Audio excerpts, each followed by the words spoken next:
प्रमोद बर' जिन्दाबाद गोविंद चंद्र बसुमतारी लं live आइजो गोहो लं live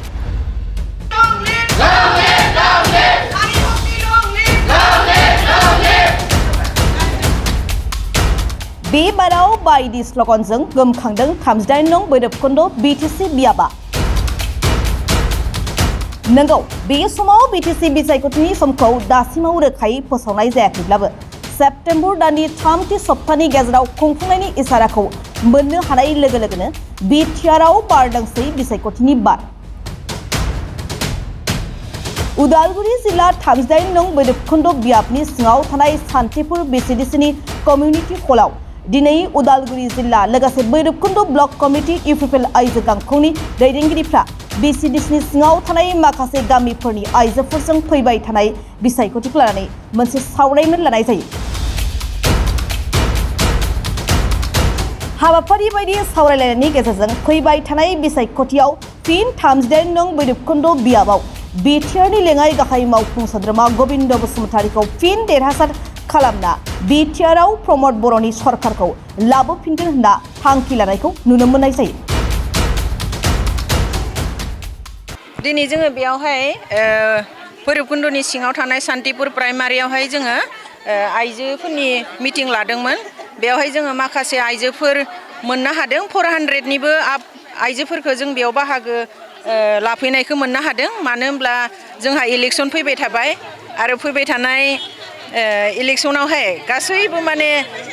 बिथांमोना माने जोंनो मोजां खोथाखौनो बुंदों। मानो होनबा गासैबो जोंनि ट्रेक्टर पार्टिनिनो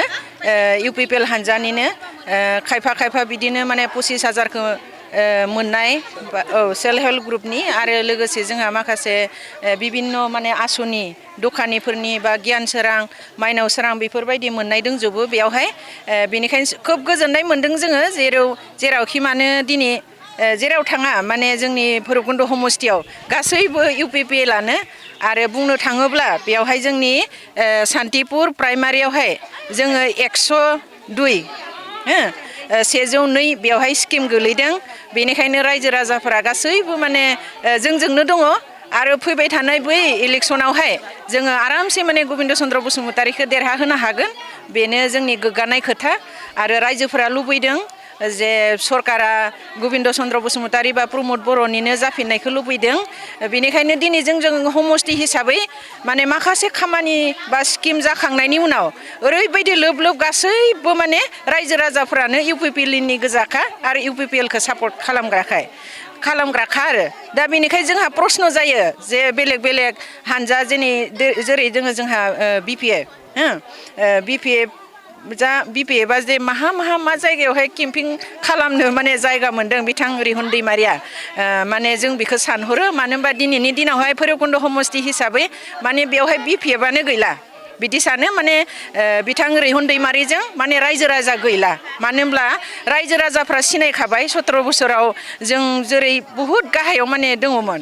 दा जिहेतु जोंनि प्रमोद बर'नि सरकाराहाय सालायनायजों लोगोसे माने बुहुत गोजौआव फैबाय नालाय जों माखासे आसनि मोनबाय।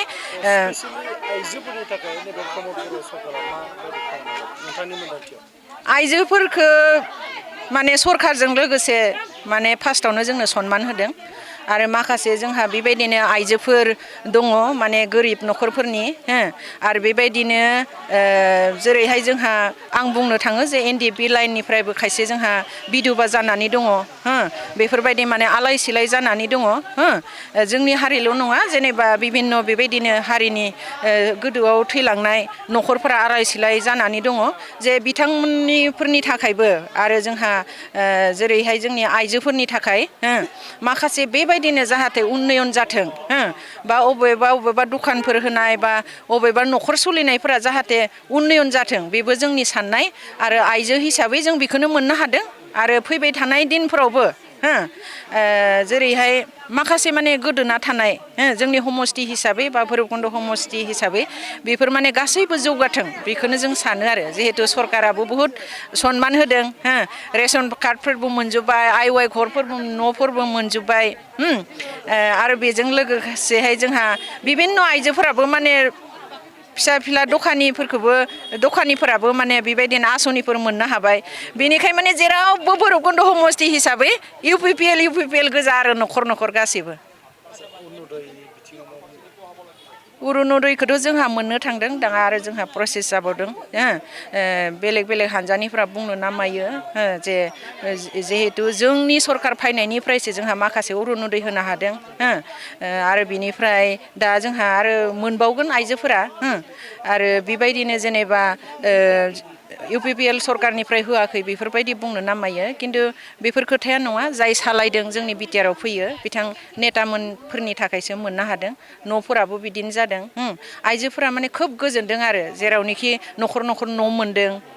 बिदिनो रेशन कार्ड मोनबाय आरो बिदिनो जोंहा मा होनना बुङो बेखौ माइनाव सोरां आसनि बेफोरखौ मोननो हाबाय नालाय बिनिखायनो आइजोफोरा ओरैबायदि माने गोजोनदों आइजोफोरल' नङा रायजो राजाफोरानो माने गासैबो न'खर इउपिपिएल गोजा आरो फैबाय थानाय समाव बिसायख'थिखौ लानानै बेसेबां साखाफारा दिनैनि सानाव दिनैहाय माने बुंनो नामायो जे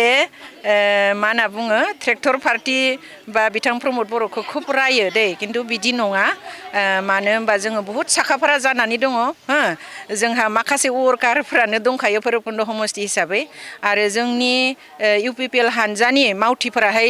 माने बिथिं जेरावबो थाङाखै गासैबो माने इउपिपिएलआवनो दङ आरो जोंहा माखासे माने जयनिंबो जों मोननो हादों आरो बे जयनिंखौ जोङो खायसेखौ ससियेल मिडियायाव खिथिनो हादों खायसेखौ जोङो माने देखायनो हायाखै सिक्रेटबो जोङो लाखिनो गोनां जादों बेबायदिनो जोंजों बहुद थांनाय बारनिफ्राय जोंहा माखासे माने जानानै दं आरो भैरबकुन्द समस्ति हिसाबै जों सानो भैरबकुन्द समस्तियाव बिथां गबिन्द चन्द्र बसुमतारियानो देरहागोन आरो जोङो एकदम दाथिखे बुंनो हायो आरो सरकाराबो फैबावखागोन आरो बेबायदिनो जोङो बहुद जायगायाव थाङोब्ला जोंखौ बुङो आइजोफोरा बुङो